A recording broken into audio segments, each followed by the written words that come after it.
please allow me to welcome all of you, including our two distinguished speakers here at the Institute of International Relations on this very special occasion.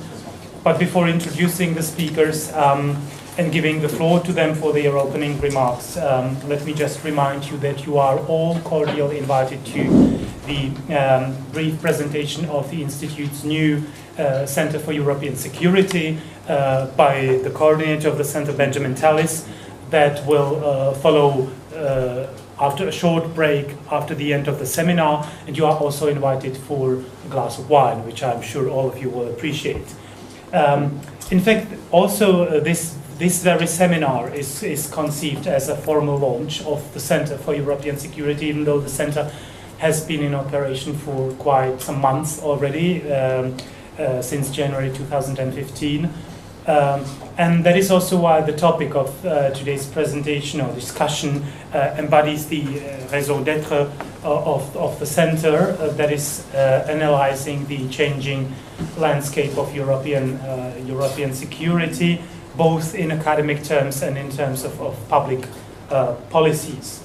Now, we all know that the EU at the moment faces the most dangerous and uncertain security situation, probably since its very conception, both in the eastern direction and in the south. It is surrounded by a number of crises, military conflicts, socio-economic problems, and several cases of even failing states, in all of which the EU is either directly or indirectly implicated.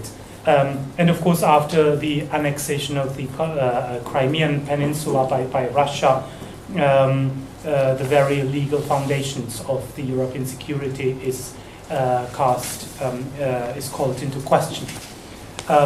And of course, we have to take into account also the EU's own self-confidence, which has been substantially shaken by the socio-economic crisis. Europe, the atmosphere is ripe with discussions about democratic deficit and the EU's international credibility, again, after some time. The EU used to think of itself as a normative power, to use Jan Manners's term, and it used to have ambitions to shape the global space, to provide some global public goods, to be a force for good in the global arena. But against this background of increasingly competitive relations among great powers, this projection of the EU's normative power is becoming very difficult, if not outright impossible. So in short, the EU faces a number of complex challenges, both internally and externally. And these discussions about the security in Europe, of Europe, and in the EU in particular is very timely. More to that, it is even more timely because we are now just ahead of the summit of EU leaders in June, where the decision about the shape and substance of the new European security strategy shall be taken. I would like to stress here that the Center for European Security has been involved in these discussions about the new European security strategy, preparing a seminar for the Ministry of Foreign Affairs, Ministry of Defense of the Czech Republic, and so in this sense, this seminar can be seen as part of this broader process. Luckily for us, we have two of the most distinguished scholars and thinkers who can tell us a lot about the current shape and perhaps the future as well of the European security order. Let me introduce them very briefly, starting in the alphabetical order with Peter Burgess, who is an acclaimed scholar of international security, a cultural historian, a political scientist, research professor at the Peace Research Institute in Oslo, and also, last but not least, editor of one of the most famous journals in the field, Security Dialogue. Ivan Krastev is a famous public intellectual whose presence is felt not only in Bulgaria and in Europe but beyond. Chairman of the Center for Liberal Strategies, we have just discussed this easy to remember name, in Sofia, Bulgaria, and also a permanent fellow at the Institute of Human Sciences in Vienna. The structure of the seminar will be very simple. I'll first give the floor to both of the speakers for about 20 minutes talk, and then of course we'll open the space for you as well for your questions and comments. So Peter, the floor is yours. Thank you very much, Peter. Good afternoon, everybody. I'm really happy to be here. Not only it's my first time in Prague, but it's a very lovely occasion to mark the association of this event with the Center for European Security, and not least for the rebirth of new perspectives, both largely the fruit of the genius of Benjamin Tallis and his collaborators. Thanks also to the staff of the Institute who have been very helpful with a very complicated schedule this morning and this afternoon. That being said, my gratitude for this hospitality, I now am going to directly abuse that hospitality by asking some difficult questions about the very concept that we're here to talk about, and the title of the seminar, namely the future of European security. So I want to use my time to constructively, I hope, ask some questions about what security is and what it can mean in this context, what the future of it can be, and then also to put it in alignment with two core documents, one of which is named in the brochure announcing this event, namely Solana's A Secure Europe from 2003, and then more recently, indeed published last week, the European Agenda on Security. So those being in some sense two endpoints of an evolution in the idea of security, which touches us all and touches the way that we understand the threats that Peter just named. So to start, the future of security. Well, the future of security is a strange thing to say, I think, because security is always about the future. There's no security which is happening in the present. There's insecurity which happens in the present, but it's about the future. Security is always about what might happen, that we don't know what's going to happen. If we knew what was going to happen, it wouldn't be a problem of security. We'd know what to do, and we'd dissolve or eliminate the problem. So security threats, to be more concrete, always come at us from the future, sometimes careening faster than we can hope for, sometimes encroaching slowly, but always coming out of a future which is never completely known. Insecurity is about preparing for something that's unknown, an unknown future. It's about planning action, political action, policy action, with an incomplete deck of cards, with incomplete knowledge about the future. It's never about what dangers are simply present. It's never completely about that. It's partly about that. It's linked to that. It's linked to present problems. But it's always about something which is a matter of speculation, which is a matter of looking at a crystal ball, which is a matter of hope, and which is a matter of heavy responsibility in the sense that we're taking action based on a number of unknowns. So insecurity or security studies, security policy, always takes the form of a question. It's never the form of an answer. It's a question of what is going to happen. So we're always speculating about the future of security. Security is always about the future. To sort of reconstruct this situation, because I think it's really always been that way, but it's evolved quite considerably, we could take a perspective which reaches back to the Cold War, a sort of Cold War concept of security, and up into one which is beyond the Cold War.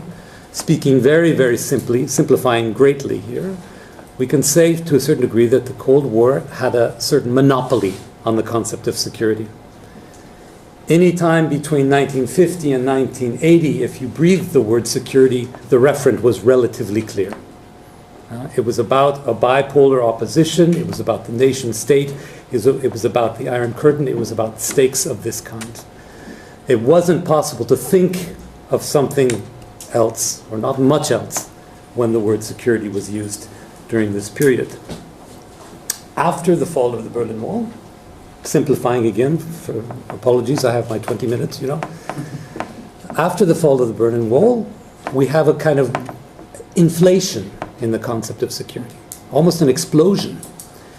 In vertical terms, we have local security, we have regional, group, national, over-regional, up to global. All sorts of different levels of security that become politicized, become objects of policy discussion. We have horizontal expansion of the notion of security, from financial to security, to gender security, to health, to food, to information technology security. An explosion in themes and subsets of security. Suddenly, security is about many, many things. But what we notice in all of this is that the new correlates of the notion of security after the Cold War are about how we're going to deal with the unknown.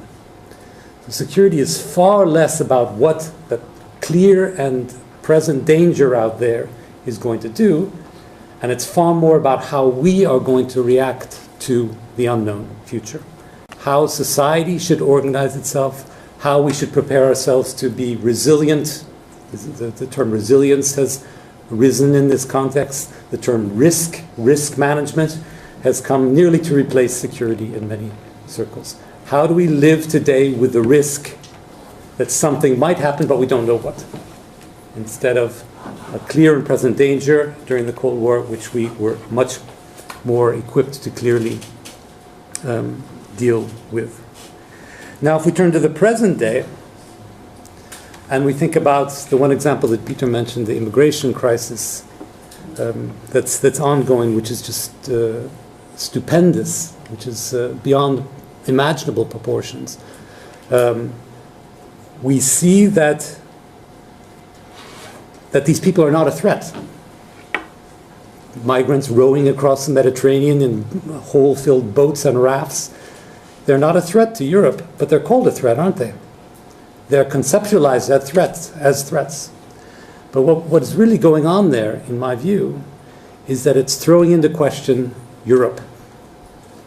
The threat is the identity crisis of Europe. How are we going to react? Who are we? To what degree is Europe under the pressure of this immigration?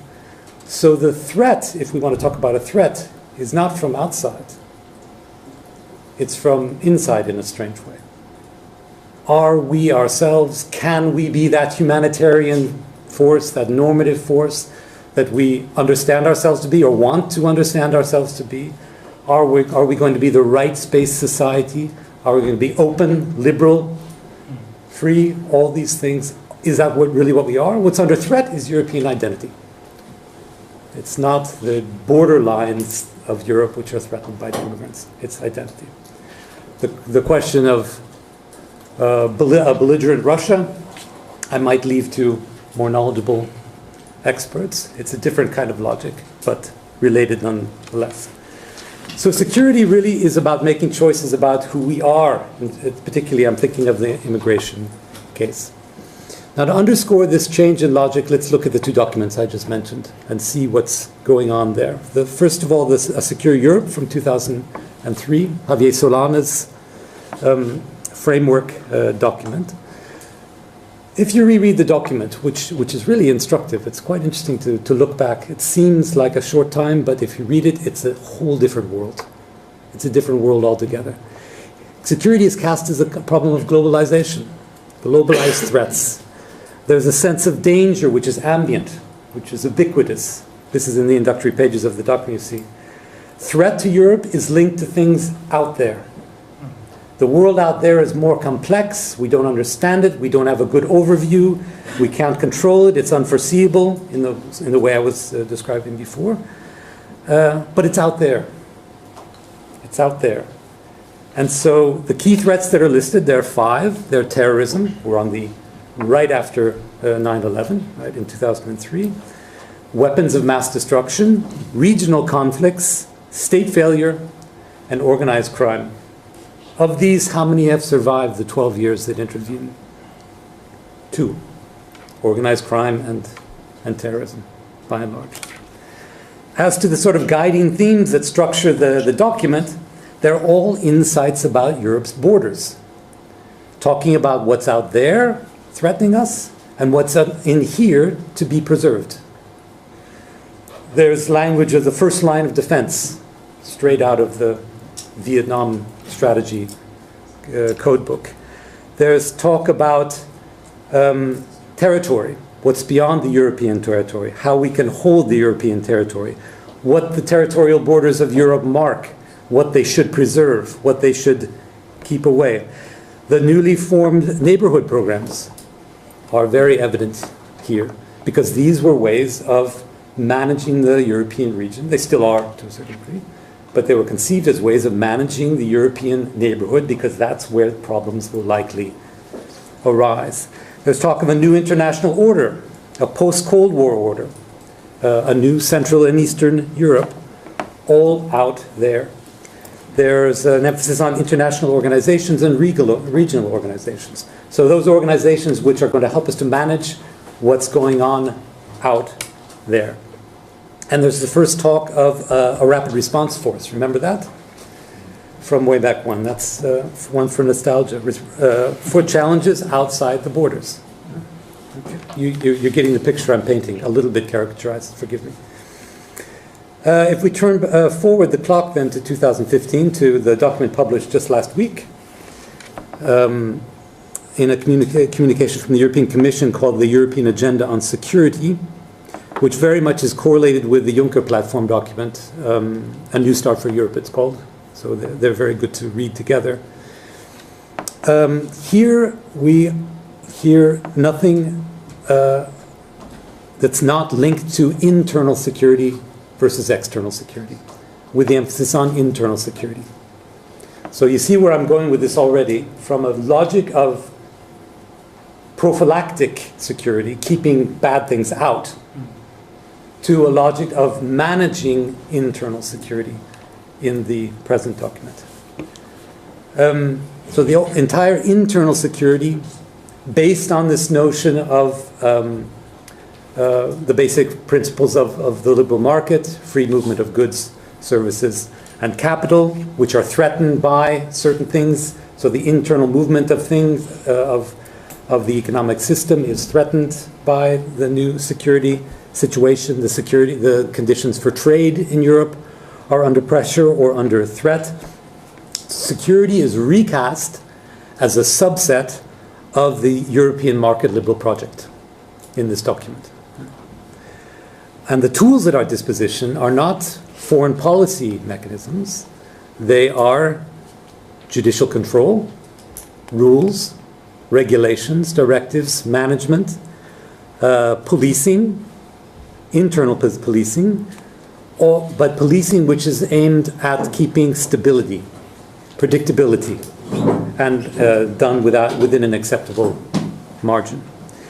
The key threats now are 3, down from 5. Terrorism, and with the underscored radicalization. Radicalization of who? Of Europeans. Who are the most prominent terrorists of the last half a decade? Europeans, not foreigners. Foreign-trained Europeans often, but nonetheless Europeans. So radicalization is an anti-terror mechanism which is aimed at Europeans who are not radicalized, that is, they respect the regulations and norms and laws of a liberal society, but become perverted. Cross-border crime is the second one, which is preserved from the 2003 document. And then finally, cybercrime, the great transnational new threat, which I think many would agree is the prominent threat today. The guiding themes of this document are internal, rights-based, normative. So fundamental rights, transparency, accountability, and democratic control of institutions, implementation of legal instruments, interagency and cross-sectoral approaches, and finally, unifying of internal and external security measures and mechanisms. So managing what we've got here inside the borders of Europe, if you like, take precedence over managing or dealing with what's outside. The operational tools that are put to use are managerial as well, and very focused on information.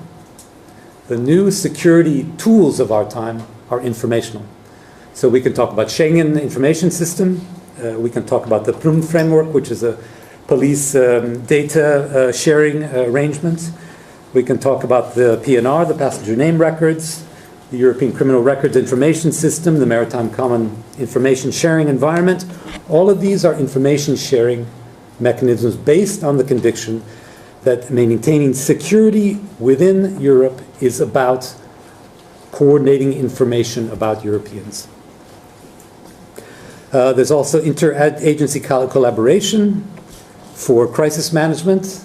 There's a lot of emphasis on customs. There's a lot of emphasis on joint police work, joint investigation, and judicial cooperation.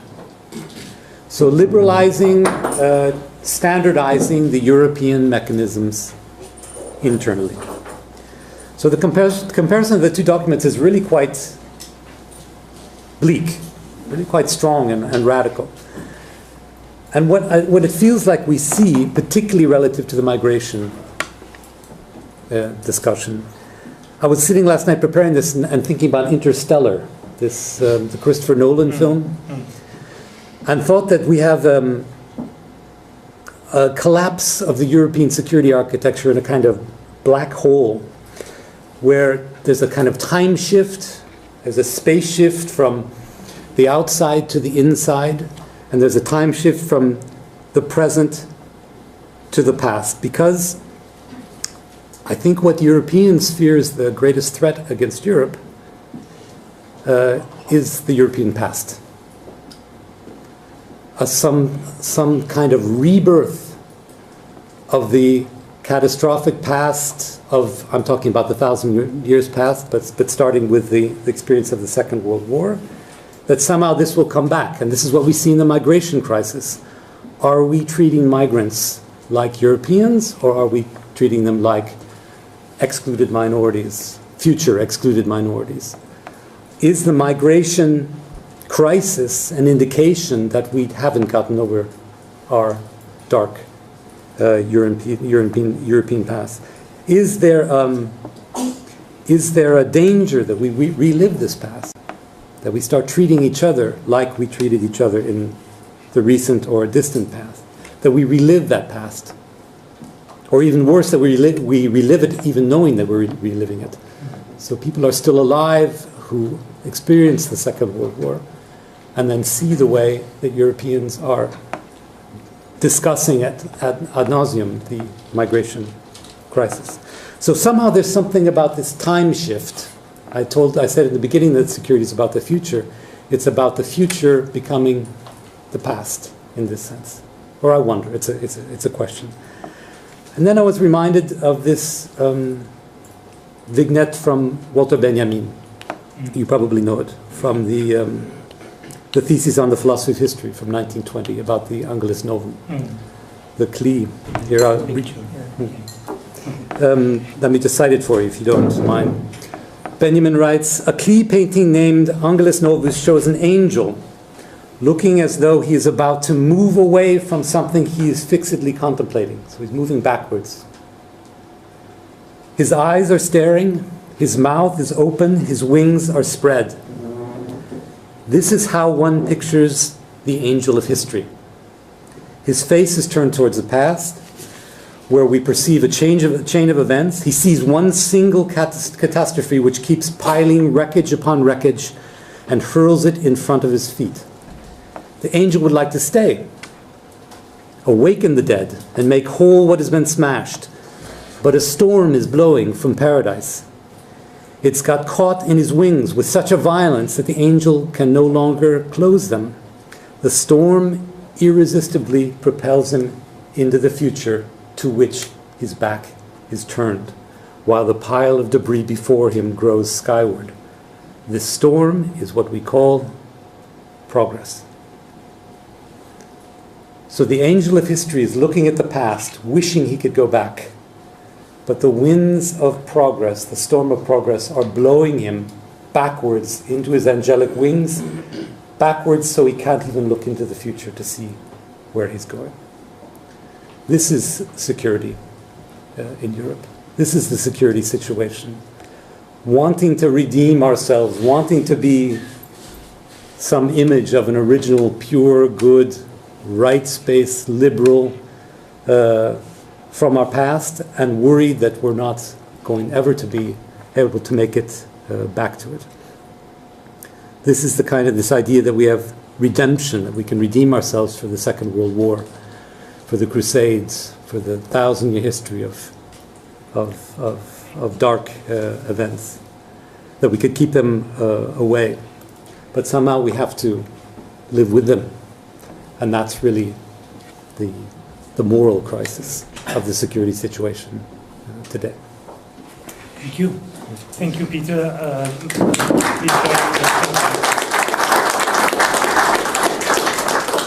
I'm really fascinated by the presentation. I have my questions regarding your presentation, but I'll leave them for afterwards. I just want to make a brief remark because Angelus knows this is my favorite picture by Claire, so I'm really happy that you've mentioned the picture, even though it's rather apocalyptic, I have to say. Ivan, the floor is yours now. Thank you very much. I'm also very happy to be here. And it was a beautiful presentation. What Benjamin is talking about the future is, by the way the Chinese perceive the space. In the Chinese idea of space, past is in front of you, and the future is behind your back, because the past is what we see. So the idea where is basically the future and where is the past is just opposite to us. I'm saying this because what I'll try to do is very much try to talk about this post-Cold War European order, why we have the feeling it's the major crisis, and especially why basically the situation in Ukraine created a crisis in our perceptions of European security. I'm not going to talk about what's happening on the ground here or there. So Robert Cooper, who was one of the major writers of the Solana security doctrine in 2003, and if you remember, this doctrine starts with a sentence which basically sounds like, never in its history Europeans have been freer, wealthier, and more secure. This same person in 1989 was the head of the foreign policy planning of the British Foreign Ministry. So the situation was changing so quickly, so he created a very special stamp. And the stamp was with three letters, OBE, overtaken by events. So he basically asked all the files of the foreign ministry to go, and they were putting OBE on some of the major files because they were not perceived relevant. And I'm saying this because if you're reading this type of first sentence, you're going to see that we know one thing about European new security doctrine of 2015. It will not start with a sentence like this. Europeans don't feel so much secure in economic terms. According to the last Eurobarometer, more than 60% of Europeans believes that their children are going to have a life worse than their own. So it's a major change of perception. Of course, Europeans have also some questions how free they are, because on one level, of course, we have a lot of rights, but on the other level, you have the specter of the surveillance states coming there. And also you have this strange story in which you have more rights, but you don't have the feeling that you have more power. And this explains the fact that in the 7 last years, you see so many people on the streets of democratic countries. And also, when it basically comes to security, I very much agree, security is in front of us. What we're now starting to live is with insecurity. Where the Ukraine crisis come in all this? Because here is the problem of the Ukrainian crisis. On one level, it has the feeling that it changed everything. On the other, in fact, it changed nothing. It even didn't change the military budgets of the German and the United Kingdom. After all this talk about how insecure we'll go, basically for the next year, the Germany decided to reduce their military spending, and the United Kingdom too. So what is the essence of the crisis? And in order to understand the essence of the crisis, I do believe it's very important to go back and to try to understand what exactly shocked us so much. And here I'm going to claim that it was not Russia's decision to keep control over Crimea, but it was basically the Russian decision to annex Crimea that came as such a big surprise for the European policy community. Because this is one thing to know, not to know what the future has for us. It's totally different not to know what the other actors are not going to do. You never can be sure what others will do, but you have always the illusion that you know what the others would not do. And this is where I do believe comes at the heart of the security crisis we're talking about. This is a crisis of some of our basic assumptions how the world is functioning. And here I will try to make also a very simplified and kind of simple story. When we're talking about European order and post-Cold War European order, one of the important things is that everybody knows that bases and principles on which this order is based are different than the basis and principles on, for example, international order as a whole is based. We had the feeling as Europeans that after 1989, we put not simply the end of the Cold War, but what this same Cooper said, this is the end of the 300 years of European foreign policy based on spheres of influence and military rivalries. The feeling was that what we have created was basically created only in Europe, but we very much believe that this is the model of the world to come. So now it's here, but we're going to expand. There is a great Greek diplomat who made a comparison which I like a lot, who said, listen, do you know what's the difference between the United States and European Union? He said, US are missionaries. They're going to the world and trying to convert people. We're like a monastery. We say, come to us. But the idea that European Union is going to basically develop through European enlargement, but also through diffusing its principles and norms, was very much there. The idea was about ring of friends. And we believe that we know why this is happening. And the major assumptions was that economic interdependence means more security. What blew up, not on practical level, not on the territory of Ukraine, but in the minds of the European politicians, is that the Ukrainian crisis came as a very strong argument that economic interdependence can mean security, but also they can bring to the situation in which, when you have a crisis, it's much more difficult for you to react. In a certain way, all the philosophy of the European security policies have been, we're starting to trade, we're starting to go with different projects with our neighbors, and of course Russia was very important because of its size, because of its past and others, and as a result of it, you're basically trying to reduce the risk of having military clash. The problem is that if you're so much interdependent, if the military conflict is going to erupt, it appears that it's very difficult for you to react. And this other side, the dark side of interdependence, came to the politicians, in my view, and to the policymakers in a very strong way. If you now basically see what we're talking these days, this is basically reducing interdependence. Now everybody is dreaming for asymmetrical interdependence. We should be interdependent, but better that you're going to be more dependent on me than I'm going to be on you. And this is very important because this is changing all the story. For example, before, the fact that we are buying Russian gas and Russian oil was perceived as one of the major sources of security in Europe. Now the fact that you're buying Russian gas and Russian oil is perceived as one of the major sources of insecurity in Europe. The second thing that basically was very much at the heart, and this is very strongly in the doctrine, was all this idea of that security is based on legal institutions. It's not simply rules, but it is institutions. For us, institution, what our basic understanding of how security functions. And then basically, you see a model in which it's not so much the institutions, it's the idea of strategic leadership that comes up. Somebody rightly said that probably Russia is not strong, but it's strong-willed in this conflict. And then the problem of the leadership as a kind of an alternative for strategic behavior is also coming to the European Union and asking a simple questions. Is it possible for the European Union to be a strategic actor in a situation in which we're so much risk averse and everybody is about institution building, in a situation which probably demands a certain type of leadership? And also when we talk about insecurity, we can agree that insecurity has been growing all over the European Union, but the truth is that the sources of insecurity are very different.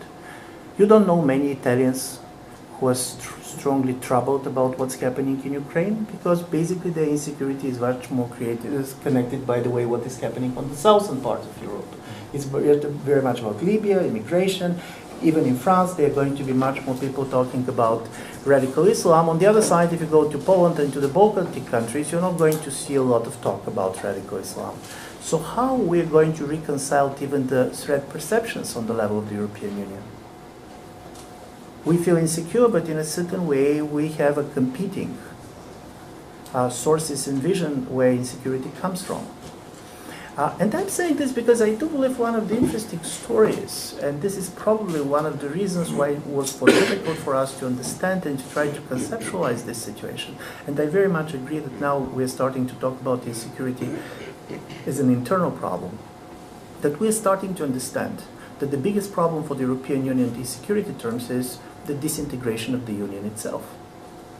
When we're talking these days about, for example, the Russia challenge is not classical military challenge of the Russian tanks going to Warsaw. Probably some people also expect this, but this is very much about paralyzation, dysfunctionality of the European Union, basically disintegration of the European Union itself, which is coming as the major threat for the citizens and states that have been betted on the European Union as a major security instrument.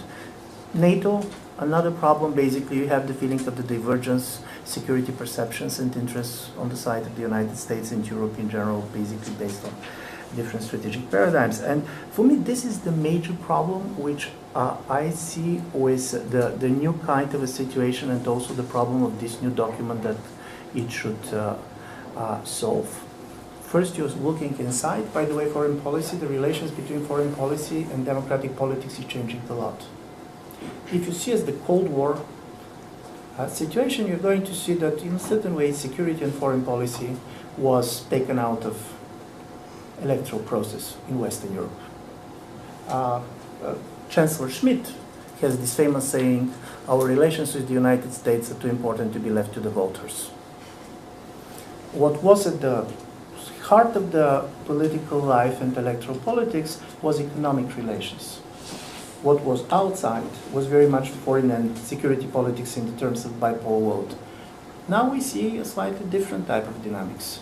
In the last years, European Union is trying to take certain type of economic decisions outside of the electoral politics. We are constitutionalizing budget deficits and other type of stories, but as a result of it, what is getting in is very much more identity politics, and as a result of it, much more foreign policy.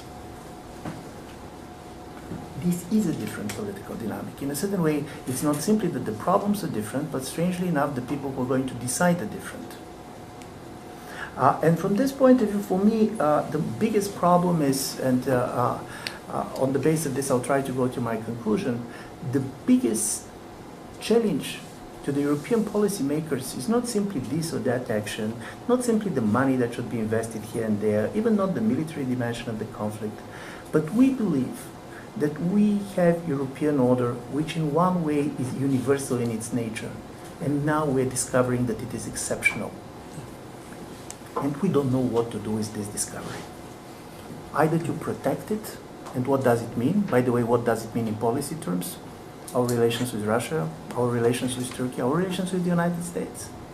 Or should we insist still that we have a kind of a normative order which is going to spread?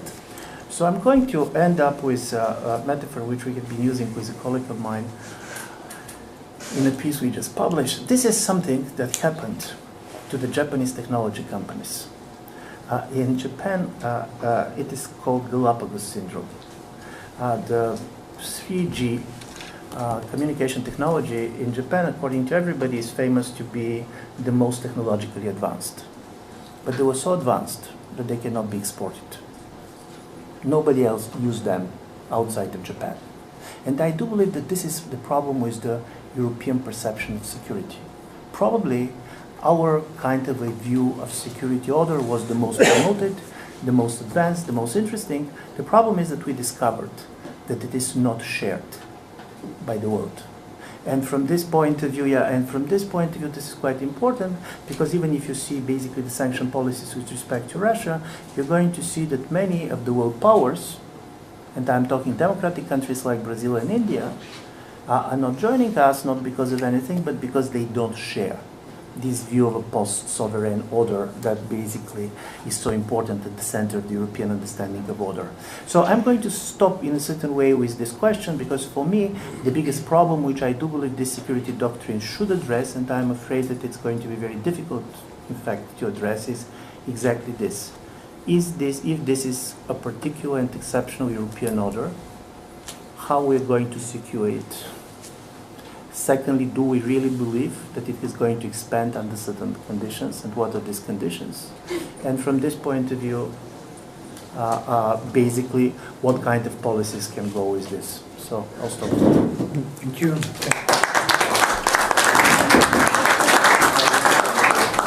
Thank you, Ivan, very much. I particularly appreciate the discussion about the relation which was present in both the presentations, about the double possibility of constructing European or EU identity. Ecole, Dietz, and many other scholars talk about that. Either you can have the spatial dimension, we define ourselves against someone, against Russia, against Turkey, whatever, against the Orient, or temporal, against our own past. And now it seems that we are in a situation when we combine them both, seeing the danger coming from Russia connected to the European radical right, for instance, perhaps financed by Russia. So these two dimensions now merge. But I'll leave my questions for afterwards. First, I will open the floor for you. Any comments, any questions you would like to ask? Now is the time, please. And please always identify yourself, your name, your institution.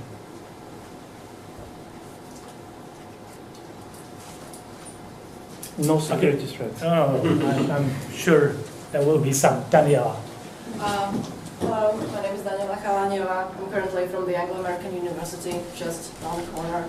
I would like to ask Peter Burgess about actually the novelty of the strategy that you're talking about, because by coincidence just today I was reviewing with my students EU anti-terrorism policies, and a lot of these tools that you've identified, a lot of these mingling between the external, internal borders. This is already present in the internal security strategies of the European Union. The counterterrorism strategy, we need to prevent, we need to share information, we need to harmonize and make our judicial and police forces more cooperative. So it isn't to me such a great shock that this would be also uploaded onto the foreign policy, or let's say the general security strategy dimension. Do you think that this is just like the point of coming to realize that yes, we finally have to come to terms with the world being slightly different, or maybe perhaps this time we will do something about putting these strategies into practice? Because a lot of the criticism of internal security was that, yes, we have all these very nice documents, security strategies, action plans, Hague program, Tampere program, but when it comes to its actual implementation, there hasn't been really that much put on the ground, or that they have been implemented up to 50% or 70%, but it is really the lowest common denominator policies. So the question, I guess, would be, is it really that new of a strategy, and do you think that this time Europeans will actually implement most of it? Thank you. Also a related question to that, because that is a duality or dichotomy which you hinted at but not really spelled out in full, and that is when you talked about this shift to regulation, sort of technical management, which has a sort of dehumanizing aspect as well. So humans are seen only as objects of some technical, instrumental manipulation. Is that how you perceive the shift in the new perception of security threats in Europe as well, or is it something that you do not agree with? Yes, if you could answer. Should I go ahead? Yes. Well, first of all, thanks for the question. I mean, it's really more of a comment, and you're absolutely right. It's nothing. It's been an evolution, but it wasn't present in 2003. It came up with Hague and Plum, as you say, and it's been developing. But it's gained in momentum. It's gained in legitimacy, and it matches better now than ever before the threat, the self-image, the image of Europe and Europeans as being under threat. So I think you're absolutely right. It's there. It's always been there, but it's grown in force. I think there were hints from the beginning that it was linked to external security, to foreign policy, to external action. But as you say, also it's become explicitly connected to it. So external action is really a matter of managing internal security from a certain point of view. So, well noted. I don't think I would go so far as to say, but agree with you that it's a matter of dehumanizing in any sense. It is, should I say, informationalizing people. It's saying that neutralizing a security threat from a European citizen involves collecting information about that citizen. Not exactly technological, but in the same spirit as what you're saying. And this is a problem, and this also stands in conflict with the challenge of radicalization, understanding radicalization, because it's exactly by keeping the non-digital nature of human beings, their fears, their marginalizations, their exclusions and inclusions, keeping these alive and in play and in negotiation, that will help us to combat radicalization, and not catalogs and data points and the rest. Right. Okay. Thank you. Any other questions? Don't be afraid. No security threats coming from our speakers. Well, yes, Ben. Thank you. Benjamin Tallis from the Centre for European Security of the Institute of International Relations. I'm very happy to see so many of you here today for two wonderful talks by our speakers. I have a couple of points perhaps to put, loosely speaking, organised around space, time and the social world, so nothing much. In terms of space, referring to Robert Cooper, who Ivan Rostov mentioned, Robert Cooper famously said, amongst ourselves we keep the law, but when we're in the jungle we must play by the laws of the jungle. A reference to the need for a variegated policy of dealing with a rights-based, rule-based system, values-based system internally, but playing by the rules of realpolitik or of geostrategy when venturing abroad. It strikes me as though this marked somehow the infiltration of a security agenda to what had perhaps been previously what we might term a gregarious European policy, to very much the Mark Leonard point of view that Europe can spread and why Europe will run the 21st century and so on, because these values can be exported. But this infiltration of security and the identification of a jungle creates problems, particularly in the neighbourhood, where countries such as Ukraine come to be seen as both similar and different. They become this uncanny territory which haunts the European past and the potential European future.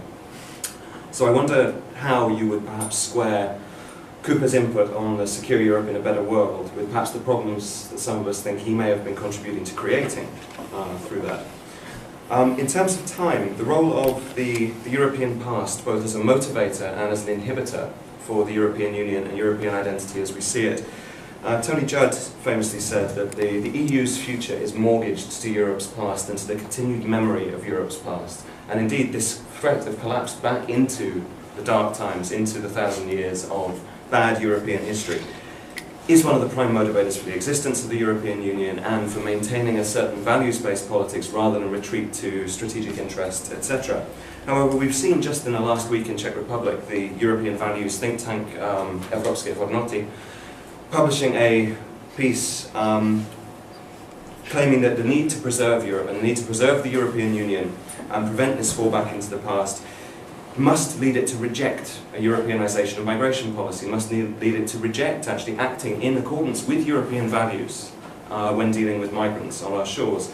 So we can see this dual role of the past as it's a threat we must be cognizant of, but is it a motivator to a continued European values-based identity, or is it actually an inhibitor to this in some way?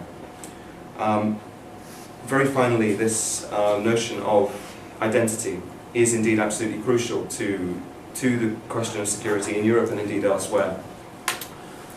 It seems that I mentioned this idea of gregariousness before, and it seems as though rather than this internal-external divide, which has been problematized by many, this blurring of the worlds of policing, of military, of foreign and domestic policy, what we see is more a move to introspection and this crisis of confidence plus crisis of identity brought by internal European events, the economic crisis, but a potential insecurity about our own ways and means and whether they actually work, the failure to achieve goals in the neighbourhood.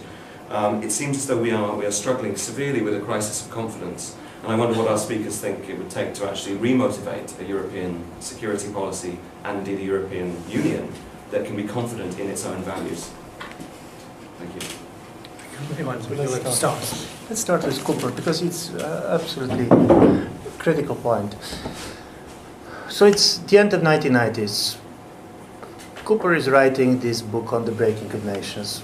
Classical idea of liberal imperialism, which is based on something that is more than simply a kind of a normative talk. He said, listen, I recognize that there are different places in the world.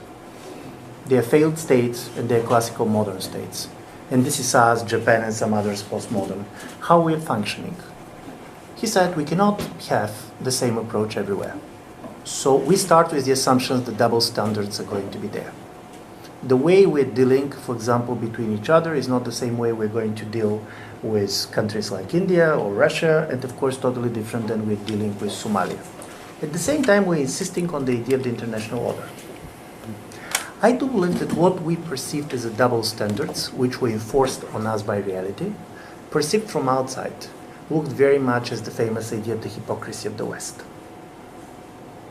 And this is quite important because I'm going to give you a kind of certain interpretation of the Russian policies, which very much comes in the interest of this. When you talk to the Russians these days, first of all, this obsession with the hypocrisy of the West is they perceived it, is it right or wrong, it's totally different, but this is the talk. But what is the most interesting about the talk? So they start, for example, talking Libya. And they said, did you see what you did? First, you lied to us about the safe havens and you went for the regime change. But even this is not the worst. You went for the regime change and you produced chaos and migration and so on. Till now, everything is true. But the third point is very important. But you did it because, in fact, this is what you wanted. Because your basic strategies of destabilization. Americans and Europe as a part of it is a declining hegemon. As a result of it, what you're interested in is simply destabilizing other parts and other competitors. Of course, I don't believe that this is what we or Americans wanted in Libya. I don't believe that any wanted to see what is happening. But because of the idea of the double standards perceived as hypocrisy, any type of a value talk now is perceived as a covered interest. As a result of it, any time when we set values, they read evil interests. We say revolution, they read covert operation. Strangely enough, as a result of it, they believe that in the 1990s, they have been imitating the wrong West. One of the most offensive words in the Russian policy world these days is naive. If I'm going to tell you that you are naive, this is even worse than you're stupid or betrayal or corrupt, because this is the bottom. And they don't want to be naive anymore. So what they're going to do? They're going to imitate the real West. The West they believe that basically they figured out as a result of all this. And as a result of it, for example, there are more than 100 books and pamphlets being written after the Orange Revolution on the idea of the color revolutions in Russia. 90% of them are talking about this as a covert operations. How you're mobilizing the street, what you're doing with the media, how you're using pressure here and there. Do you know what is the result of this reading of our actions? The result is what we're calling Russia's hybrid war. Because basically in their own misreading of the situations, they're sure that they're doing what we're doing. This is the problem with this. And this is the problem of how to reconcile the fact that you are staying in a world in which you want to be postmodern, you understand that the other are there, and you can play basically 3 different games. Here, of course, comes the problem how you're justifying your policies, because I don't believe that exists international order in which there is no double standards. I do believe it's nice to write about it, but if you're taking policy decisions, there are always going to be some double standards. And on the other side, what the Russians are offering, the idea of anti-hypocritical policy, is a policy based on crude power. So basically, taking Crimea is not hypocritical. It was kind of in your face. But the basic problem is that we are justifying interest-based policies on the value language, and we very much contributed to this confusion. And I do believe this is becoming a problem to the European Union. I was talking to a very senior European diplomat who is doing he was working as a special envoy to a very special and troubled part of Africa. I said, how do you talk values there? For example, how do you talk human rights? And he said, listen, if I start with human rights, this is the end of the conversation because they do look at this as disrespect. So he said, if you want to achieve anything, and we're talking mainly about warlords, he said, we're talking like this. We're talking interest-based politics, and at the end of the conversation I'm saying, and do you know what? We now had this nice deal, but there are these crazy constituencies in my countries which are obsessed with human rights, and if you're not going to give me something on human rights, I cannot go through with this. Give me something. Women, children, give me something. And he said, this was the only way to promote, and we're talking not about a cynical person, we're talking about a really very skillful diplomat. He said, because for me, he said, the most important is to change something on the ground, because he said, I can give lectures and basically have a public talk about this, but how are you changing this? And then basically, they're giving something because they do believe it's a realpolitik. If I'm going and telling them I'm doing this because of your kids, which you are totally abusing, for your wives that you're basically abusing, they're basically totally reacting and saying we're not going to allow this. I do believe this is the new situation in which we're talking about, and this is a very difficult situation because these type of differences cannot be explained anymore in terms of democracies versus non-democracy. The sovereignty divide, especially on this, is much more difficult for us to deal with. And I do believe, of course, Russia is a case of its own, but you see Brazil, you see India, countries which basically people like, for example, Kagan were right, should automatically jump on the democratic camp, and they are not doing this, because when it comes to the idea of their view of the world and sovereignty, they are much more sharing Russia's or China's positions than the European Union one. Thank you. Would you like to add something, Peter? Oof, that was a lot. Yeah, maybe just briefly. I think, Ben, you're formulating sort of three variations of the same theme, and that's the crisis of liberalism. You have the Cooper, you have the Judd, you have the relationship to the past, and what the fundamental problem is, and it's very much what Ivan is saying too, I think, if I may permit myself, and it's that liberalism in the European version has become entirely or largely illiberal. So in order to maintain this sort of self-image that we like as Europeans, as liberal, as open to other ideas, other religions, other races, etc., we have to clamp down on our institutions and make them work and use illiberal means. I mean, to take your Cooper example, the shock that Europe has had is that the rest of the world isn't Europe from a certain point of view. Contrasted to the Americans, who haven't realized yet that the rest of the world isn't America. That naivety has provided an immense power and survival capacity to survive. Exactly that. It's this bad self-conscience, the European self-conscience that is simply part of the problem. So you have this sort of internalization of this crisis of liberalism. It's not working out there. We're discovering that they're not liberal out there, and it's being internalized, and we're discovering we're not liberal in here, and that's where we see the specter of the past, of the illiberal, radically illiberal past. Thank you.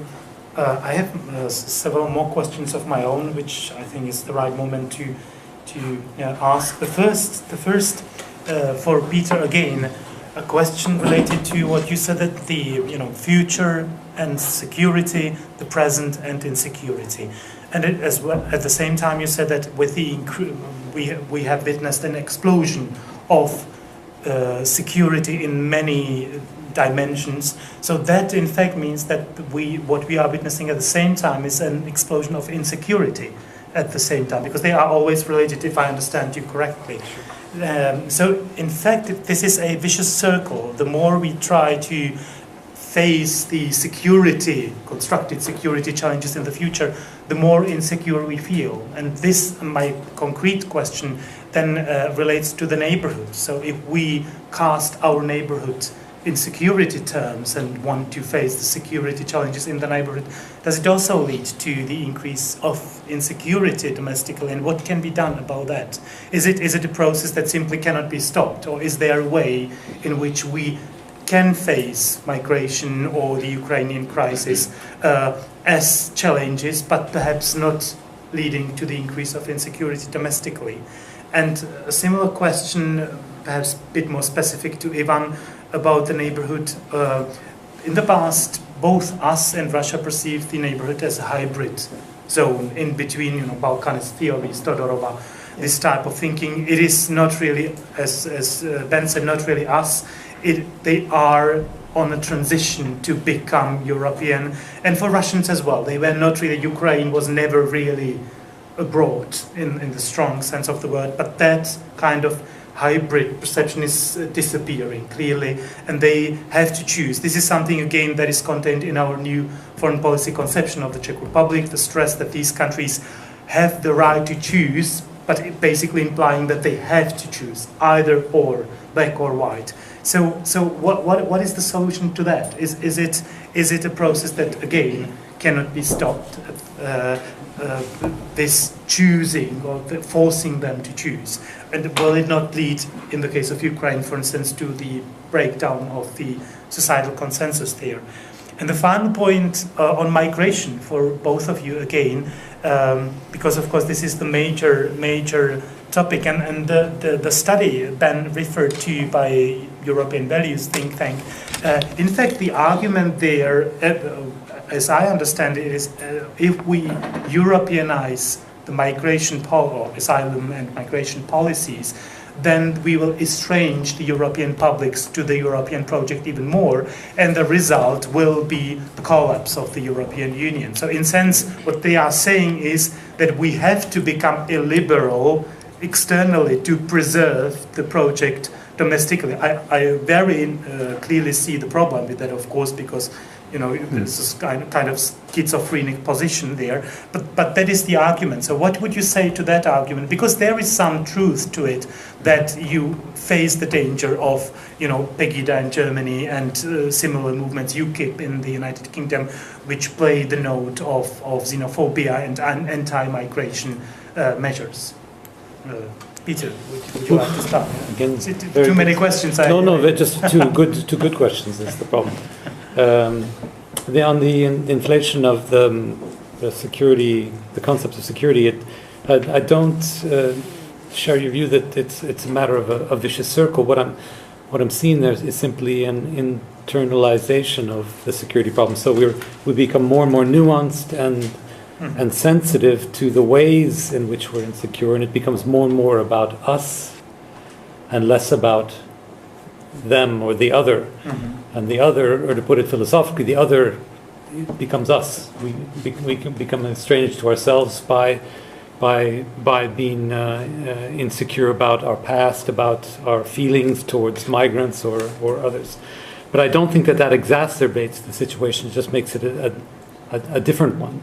That security becomes not a question of keeping dangers out, but about managing it here in our society. It becomes a societal question, which then corresponds with the rise of the discourse of risk management, which corresponds to the rise of uncertainty and precautionary politics. All these kinds of things are linked together with the fact that it's right here. I mean, all the security issues in my life are in this room, be it Aryan flu, be it terrorism, be it the virus that's on my computer right there. Is there? It's all right. It's all right here in this room. It's just a matter of how we can have a kind of social solidarity relationship that permits us to go on living together under those conditions.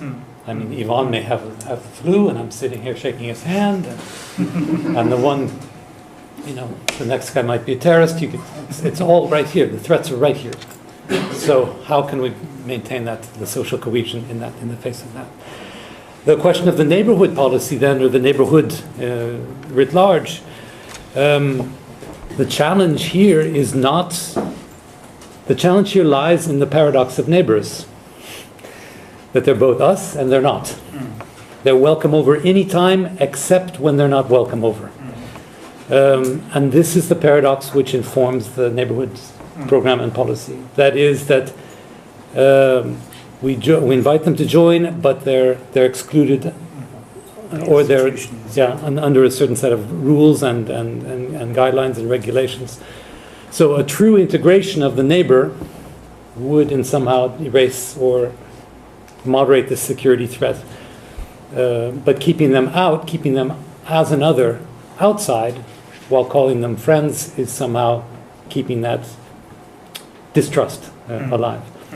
Now, without even wanting it, or maybe by implicitly wanting it, this links to the question you asked about migration too, because these are our friends, they're our brothers and sisters, aren't they? And yet, they're not our brothers and sisters, so they scare us. I find this, I'm just hearing about this report from both of you today, which both shocks me and intrigues me, and I think it's a plausible argument. I'm almost a little bit ashamed to say that the European project, in the sort of political, superficial policy perspective, would be threatened by better, more liberal integration, by more thorough realization of the European ethical project. So there are two different levels, I think, but nonetheless, I don't think I want to sacrifice the one for the other. So I don't have the solution to this problem. Thank you. Ivan. Thank you very much. Interesting question. I do believe that in order to understand what is going now, we should try to go back and try to see how we have been telling the story of the last 25 years. And we have telling them the story of one project, the project and the expansion of the European Union. So we didn't have neighbors in a proper sense. We have candidates for the EU.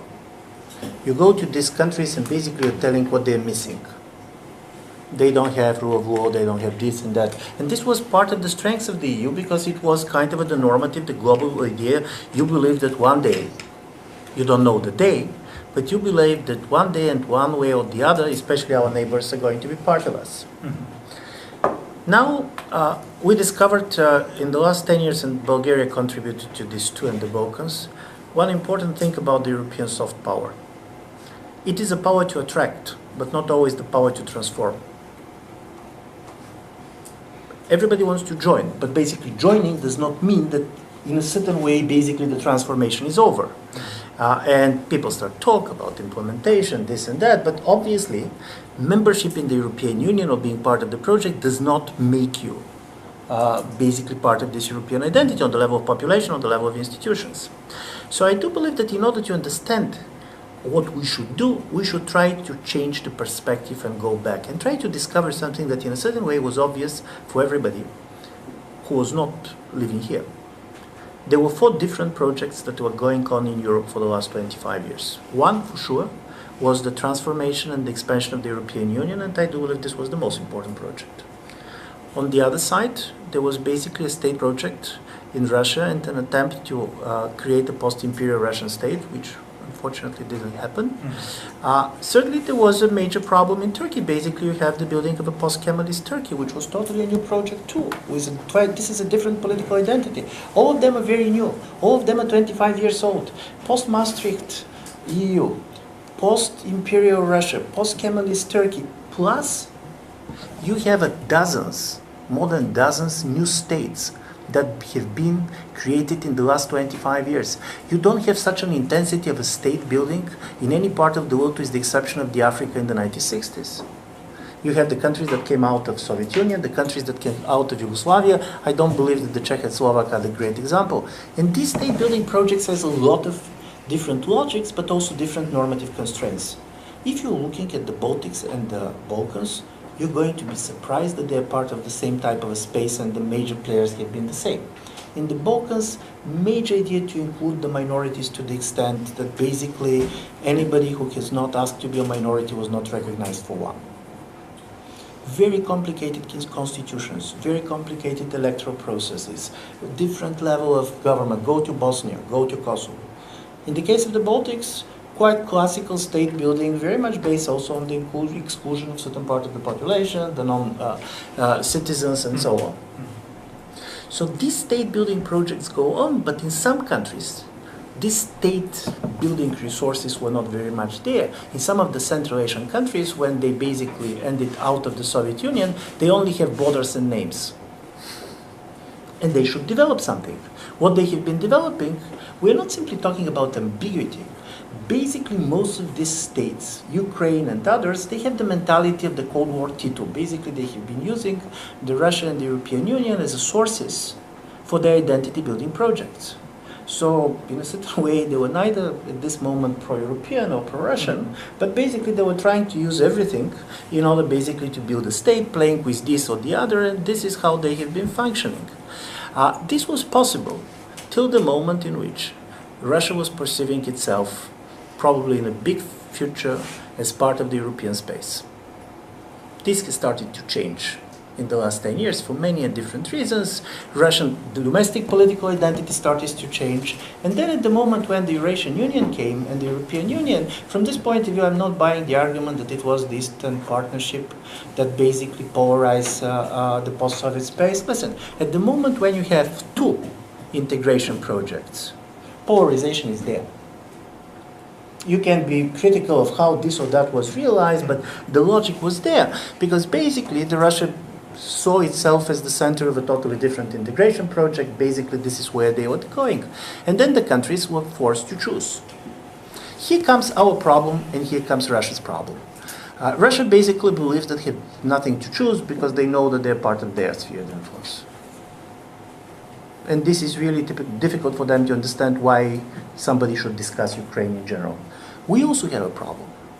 If we want to have the right to recognize the will of countries like Ukraine or Moldova or Georgia to join the European Union, we should be ready to recognize that somebody else probably wants to join something else. Be Belarus or Kazakhstan or Armenia. But here comes our normative problem. Do we believe that authoritarian states could be allowed to make these choices? And then here's the paradox. We believe that only those who choose us has the right to choose. This is on the logical level, but this is unfortunately true. So this is why, for example, I have been strongly insisting on the fact that this is Russia's insistence on the Eurasian Economic Union that gives us a very strong legitimacy to claim, if you want to have an integration project of your own, respect the decision of the Ukrainians, Moldovans, and Georgians to join others. Because then basically this is about a sovereign choice. Probably we're not happy where Armenians go or Kazakhstan go. We live with our unhappiness. You should try to learn to live with your unhappiness too. But this is a major change from the perspective of the European Union. And this is a major change because this also means that what we do expect with Russia itself. Before and even now, we have a very strong idea that the problem with Russia is called Putin. Putin is out and we're back to the 1990s. This is not exactly my reading, and not because of the cultural spheres. I'm Bulgarian, I'm the last one basically. If Bulgarians can be in the EU, the Russians can be too. So from this point of view, there is nothing on this level. But the problem is, and here's one fact for you before going to a very difficult immigration project. Now when you have this huge support for Crimea and when you have huge support for Putin, people are saying what happened with those that have been anti-Putin, basically publics that have been so strongly in the December 2011, February 2012 against Putin. Let's give you some empirical statistics. Support for Crimea was highest in some of the urban centers that have been most active in protesting against Putin. Because in a certain way there is an identity building, and he came and told them, here is the meaning. So from this point of view, we should be ready to live with a Russia which is going to have an identity which is different in its nature. And then this problem of we have a different logic of the identity buildings, and how these 4 different identity building projects are going to coexist is becoming at the core of the European project. And then comes the problem with the immigration. Strangely enough, we're now ending up, from the point of view of the general public, with the fact, and this is very well articulated by all far-right populist and extreme parties, there are only 2 true Europeans: European elites and immigrants. They are Europeans. They're part of this European project. All others have certain national identities. So when we are saying that you're going to integrate immigrants, exactly in what? When they're coming, for example, to Bulgaria, are we trying to integrate them in the Bulgarian political national community where they can vote and do things and try to do it? Are we going to integrate them in an abstract, basically European space? And I do believe that, strangely enough, probably here's the paradox, to strange extent, the renationalization of certain politics can give much more flesh to the European identity and the European project, because there is no return back to the nation state. The idea that European Union is disappearing and we're going back to the nation state, where to go? Where is Bulgarian nation state in this global world? But I do believe that to insist that Europeanization means at all level Europeanization of all policies is also logical, but in my view politically unsustainable. This is, I really do believe from this point of view, probably with different logic than your colleagues, that yes, Bulgaria should try to integrate all these refugees in the Bulgarian society. And if they manage to do it better or worse, this is the way basically the integration in Europe is going to function. So from this point of view, to make a more general point, it's not about security anymore, it's about managing insecurity. And managing insecurity is what is happening in the way our democracies are much more about managing mistrust than creating trust these days. So this is what we are not ready to do. And from this point of view, I very much agree that all the external problems that we have are immediately translated into internal problems. In France, you say Putin and you mean Marie Le Pen. So this is where I do believe the situation has changed. Thank you. Thank you. Very quick Yes. comment. Just for anyone who's interested, you can read a reply to the European values case on this from our Centre for European Security in Czech on the Respect website from tomorrow, and in English on the Visegrad Inside website from Thursday. So an alternative view also from Central Europe. A little bit of PR for Centre. One last round of questions. So please, yes. My name is Libor Stejsko and I'm from Center for Security Policy of the Charles University. I have a particular question on the issue of so-called European army. That's something which might, there is no clear notion, no clear definition. It might have a very diverse contents, but still I would like to know what you see as its, or if you see any potential in it, what is possible and what is impossible. And then a sub-question, whether, for example, the action from the US, its possible withdrawal of its military from Europe cannot be an impetus for forming of the European armed forces.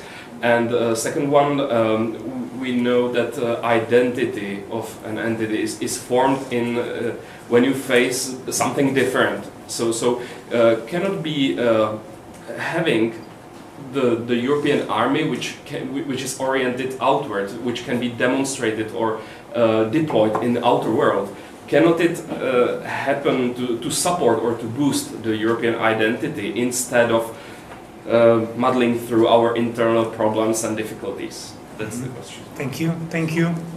Any more questions or comments? Daniela, one more.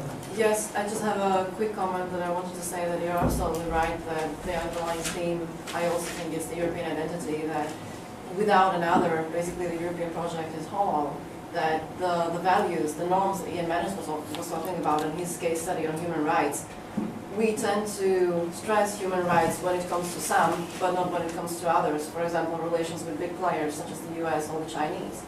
that the values on which we base our European project, democracy, rule of law, that they don't really necessarily apply to the EU itself. The democratic legitimacy deficit or the fiscal compact rules when the Greeks, they changed their governments, yet they still have to continue doing the projects. So, you know, what Europe will remain there if we kind of change and kind of integrate the others. If we think about the migrants as yes, we should be we should uphold our values of being humanitarian, the human rights, and treat everybody equal, include them, then it should uphold the European project as it was based from within. But then we would lose the other.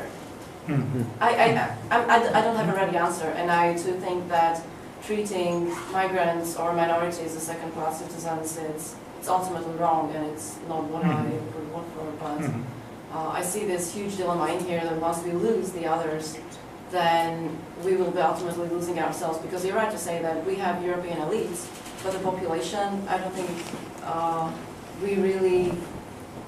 the population really feels European, or that they would want to bind themselves to the European project. Thank you. Anyone else? Ben? Just perhaps a provocation to get people thinking a little, to take further on. This values interests distinction that we've been making, and can one support the other or not? The attempt to combine these in the European neighbourhood policy, to move essentially from ring of friends to friends with benefits in order to sell this to a sceptical European population, seems to have bedevilled this policy. The two logics are quite different, this logic of interest and logic of values. So can we think of a productive way to actually combine those at a European level, or are they necessarily contradictory? I would add to the previous question as well, but perhaps a bit more general question. Do you, when talking about identity, this is of course, this position is very much widespread in IR studies and social constructivism. You would always have the other against which, one single other against which you construct your own identity. But of course there are many other possibilities. You have social identity theory, TIFL, with multiple identities. You have dialogical constructions of identity, Habermasian type, we talked about before, and many other examples in philosophy as well. So what is your approach to EU identity building? Do you believe that we truly need another against which, perhaps even in a negative sense, we construe ourselves, or is it not necessary? Peter, would you start? I mean, the three questions actually go together, so I could maybe tackle them all. And yours answers yours, so maybe they cancel, you can talk to each they other. cancel each other. No, I mean, you put your finger right on the Voltairean paradox of toleration. We tolerate everything, and suddenly everything is Europe, and then Europe doesn't exist anymore. And then you have to get interstellar, and then you have the other planets, which are the other Martians. Or alternatively, there's one European, and everything else is other. Or it's the grave of Robert Schumann, or so yeah, that's just the paradox. I'll come back to the solution, which links to yours. Yes, a European army out there duking it out with the evil other would form identity. It's not going to happen, because nobody was willing to die for Europe. So the logic is right, but the ethos is wrong, I think. And the kind of identity that you're looking for, Peter, is one which we're not very good at as human beings, and namely you said schizophrenic, that's a bit strong, but paradoxical or operatic. That is, that we're both ourselves and others, or that we're ourselves and dependent on others. If you don't see me, the recognition model, the Hegelian model, I need the other to see me and recognize me as a person in order to be myself. Therefore, I'm not completely myself without that other, and so that other is me. And that, I mean, just in pragmatics, that doesn't work in voting democratic institutions. I have to go in the booth alone and vote, and I can't have the other with me. And so there's a kind of paradox of living in society. But I think the solution has to be that we accept this paradox.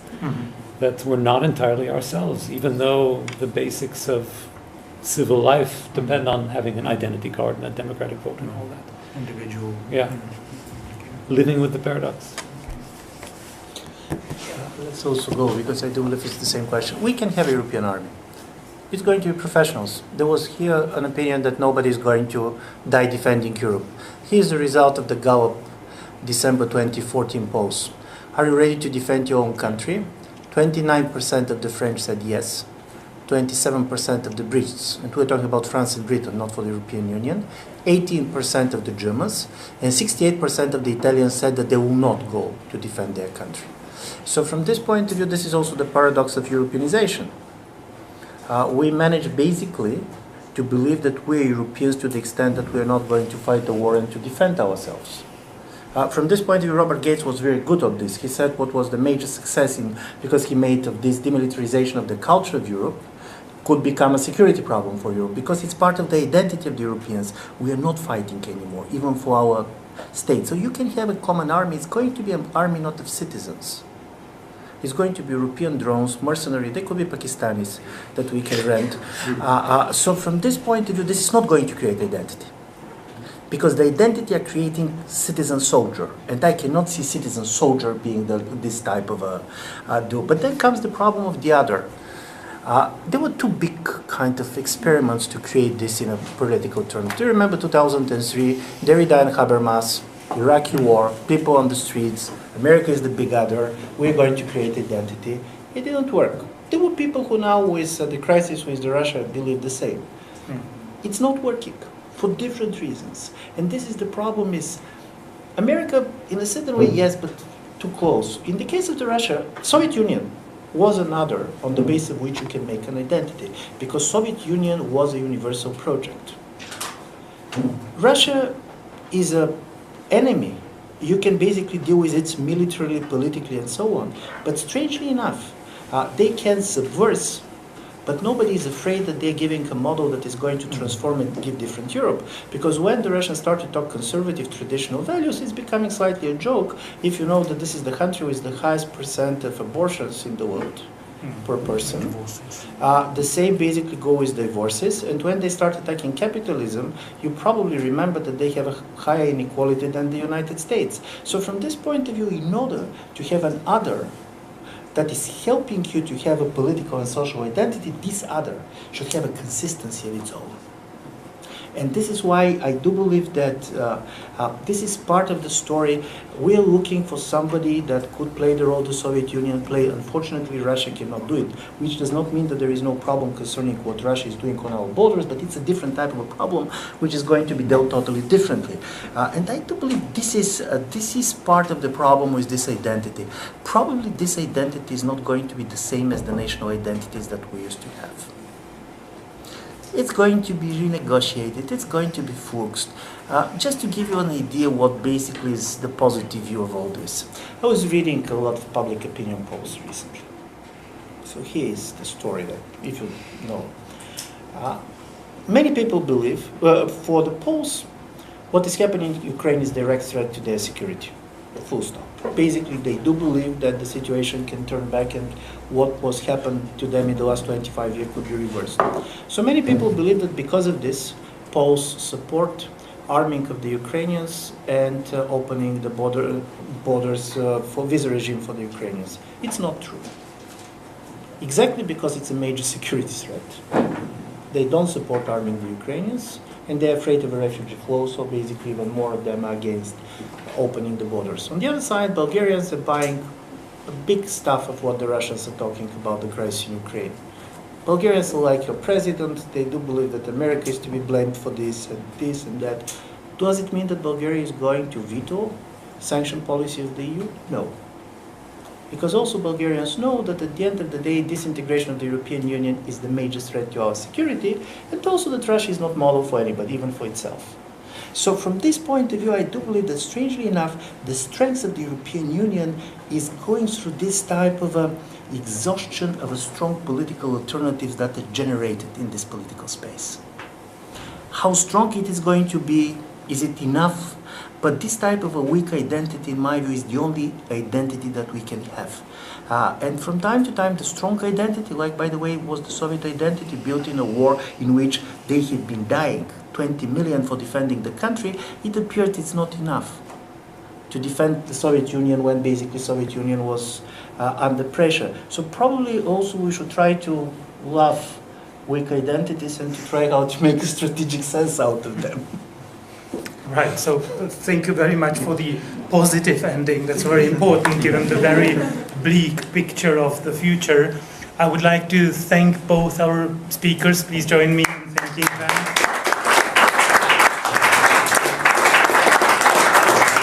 And now we'll have a short 15-minute break, and let us meet again in 5 minutes to 4 in the hall there for the opening of the Center for European Security. So please do not leave, stay with us. Let's meet in 15 minutes. Thank you.